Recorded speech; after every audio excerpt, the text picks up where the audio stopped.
गधापुर नाम का एक गांव था, जहां सारे जानवर मेहनती और होशियार माने जाते थे। आशेर, खलील, जंगल का राजा, इंसाफ पसंद, बंदर शब्बू, शरारती और चंचल।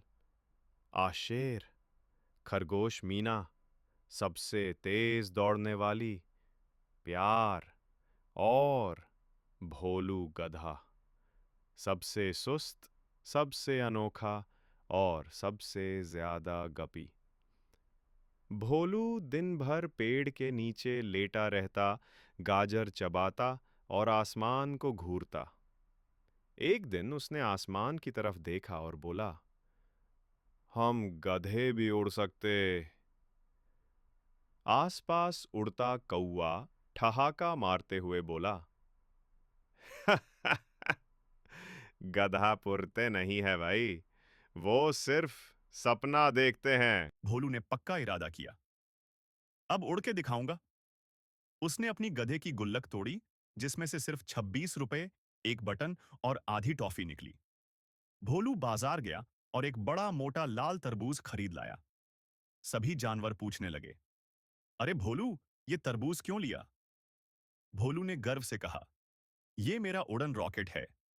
बहुत जल्द मैं तरबूज एक्सप्रेस से आसमान की सैर करूंगा। भोलू ने अपने कमरे को स्पेस लैब बना दिया। गाजर से कैलकुलेटर, आम के बीज से स्क्रू, मच्छरदानी से हेलमेट, तरबूज पर उसने पतंग की डोर, पंखे के पंख और बकरी चाची की चारपाई के पहिए लगा दिए। बंदर शब्बू हर दिन देखने आता और पूछता, भोलू, आज उड़ रहा है क्या? भोलू कहता, अभी नहीं, अगले हफ्ते। मिशन तरबूज। एक दिन भोलू ने ऐलान किया, आज होगा पहला उड़ान परीक्षण। सारा जंगल जमा हो गया। शेर, खलील, खरगोश, मीना बंदर, शब्बू बकरी मौसी, सबको बेसब्री थी। भोलू ने तरबूज अपनी पीठ पर बांधा और बटन दबाया। 3, 2, 1, उड़ चला गधा। लेकिन रॉकेट नहीं उड़ा, बल्कि सीधा बैल चाचा के खेत में जा गिरा, जहां खीरे और खरबूजे लगे थे। बैल चाचा चिल्लाते हुए आए, अबे गधे, मेरे खरबूजे उड़ाएगा क्या? भोलू कीचड़ में गिरा, लेकिन मुस्कुरा रहा था। पहली उड़ान तो नहीं हुई, पर लैंडिंग तो मस्त रही। जब पूरा जंगल भोलू की रॉकेट तरबूज वाली बात पर हंस रहा था, तब आया भालू बबलू, जंगल का मास्टर इंजीनियर। भालू बबलू ने कहा, भोलू, अगर सच में उड़ना है तो तरबूज छोड़ और पैराशूट पकड़। भालू ने बनाया एक नया आविष्कार, गधा ग्लाइडर 5000। छाते से बने पंख, नारियल का हेलमेट और पॉकेट में गाजर पकौड़े। पूरा जंगल फिर इकट्ठा हुआ। शेर, खलील ने माइक पर ऐलान किया, अगर भोलू उड़ गया तो उसे जंगल का मजेदार मंत्री बनाया जाएगा।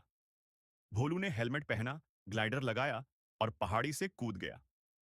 पहला सेकंड, भोलू हवा में। दूसरा सेकंड, सब तालियां बजा रहे थे। तीसरा सेकंड, धराम, कीचड़ में गधा और फूटा हुआ तरबूज।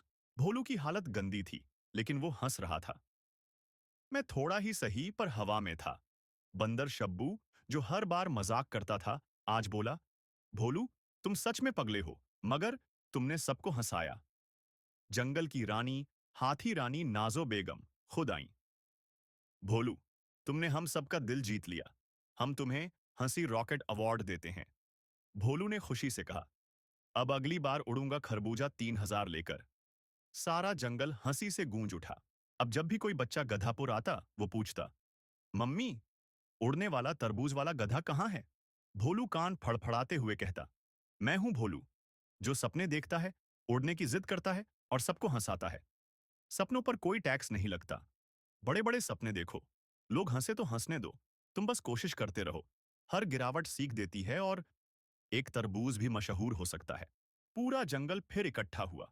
शेर, खलील ने माइक पर ऐलान किया, अगर भोलू उड़ गया तो उसे जंगल का मजेदार मंत्री बनाया जाएगा।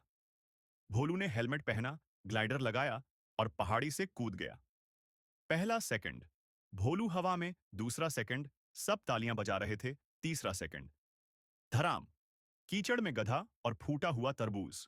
भोलू की हालत गंदी थी, लेकिन वो हंस रहा था।